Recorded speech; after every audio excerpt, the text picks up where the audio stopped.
You got challenges that you're going to run across. What did you sell those big computers to, the PCs to?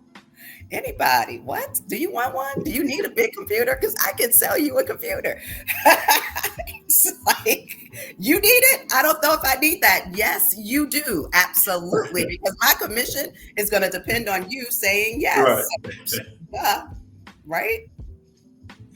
You know, you, with all the degrees you have, and I always said this, that a person who goes to school and get those degrees should become entrepreneurs, because you got the knowledge behind you. But it seems like most people who get those degrees go get a good job and just stay there forever. And I'm not knocking a good job, because most people do have that. Most people are not born to be this hustler or this entrepreneur. So it's great to have that. But it almost seems like it's a rarity that people who go get an MBA or something like that step out, because they get it so good, from the corporate and the salaries and the car and expenses, that it's hard for them to kind of break away from that. So when you were in school studying for your MBA and all that, was that on your mind, being an entrepreneur, or was it?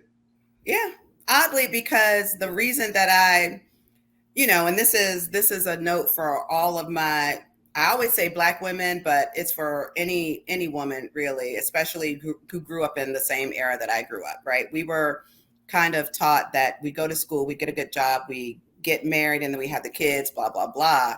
And thinking outside of that box wasn't what you were supposed to do. And so when you did think outside of that box, you may have had some guilt or some level of unsurety. And so for me, when I started working with that organization in international business, as I mentioned, I branched out on my own a little bit. I had started some stuff in the United Kingdom. I had done some stuff in Ireland, and I then convinced myself that I needed a degree to do what I was doing. Right. Okay. I needed someone to tell me that it was okay for me to branch out in that international business field where I didn't have any experience other than the experience that I was gaining, other than the experience that I was creating for myself. And so that's easily how I ended up at George Washington University, because it was here. It's the only school I applied to for my MBA, because I had a good global MBA program, still do. It's one of the top in the nation. So I got my international MBA and business and finance, because I had convinced myself that I needed to have that in order to do what I was doing. Right. And so I'm thankful now that I got out of my own head, got out of my own way, and definitely encourage women to do that, because it is hard when we have such societal norms telling us, no, this is what you're supposed to do as a woman. So I know, going back to your comment in terms of people getting their degrees and MBAs and making a decision that they're going to work, I think that's inherent to who you are as a person, whether or not you want to work or whether or not you want to go out on your own. But for me, it was always like, I'm getting this degree so that I can continue the international business that I started.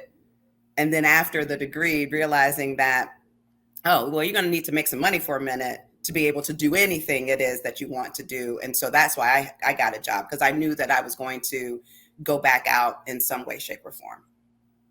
So Virginia Tech was undergrad.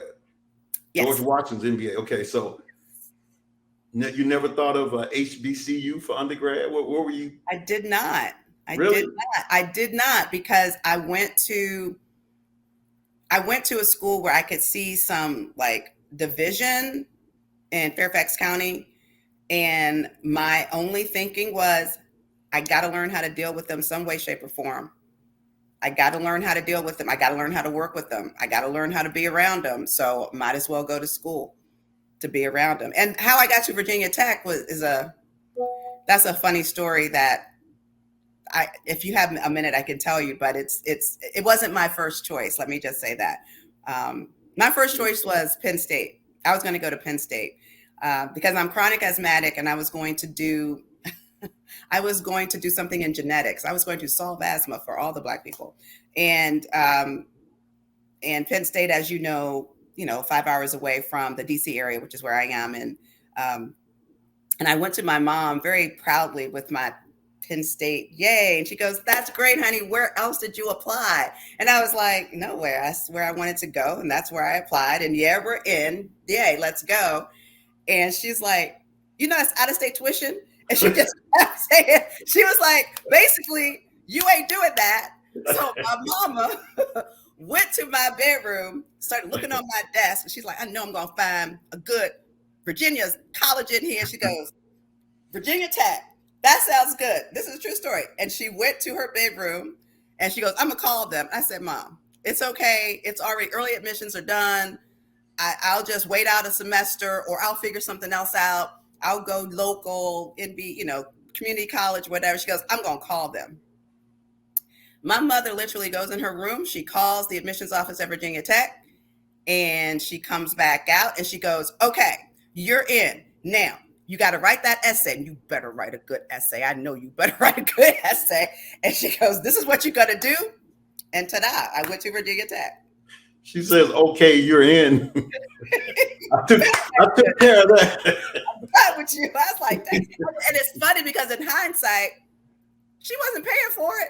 I was going to pay for it anyway. So what did it matter if it was? But you were closer to her though. Yes, kind of, because Virginia Tech, literally from where we live, they're equidistant.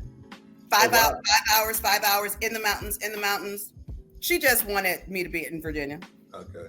But it was hilarious. It was hilarious. When I think about it now, I'm like, she ain't even pay for my college. So why couldn't I just go? Now, again, would I trade it for anything in the world? No, because the universe always really knows where you're supposed to be when you're supposed to be there. So I love my association with Virginia Tech. I love, going to Virginia Tech. I got good opportunities when I came out of tech, and it positioned me well for many of the things that I'm doing now. So no complaints. Okay, so look, don't name the obvious and somebody who was there after you. I know the obvious, but since you were at Virginia Tech, you say you're a football fan. You go to those Commodores. What's the name of that team?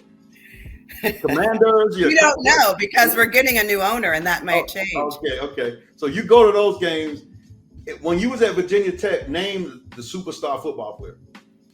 Well, that was easy because he was actually my college roommate's boyfriend. And it's not a name that everybody else would know, but Eric Chapman was a Black quarterback at Virginia Tech at that time. Wow. And we all went there together and graduated together. Yeah. Never even heard of him. So he played, he started? Yeah. Wow. Yeah. Okay, I'm going to have to look up Eric Chapman. Okay. Yeah, look up Eric Chapman. All right. Make sure that you like and subscribe and hit the all button and all that kind of stuff, because we're going to have a lot of good interviews on this podcast.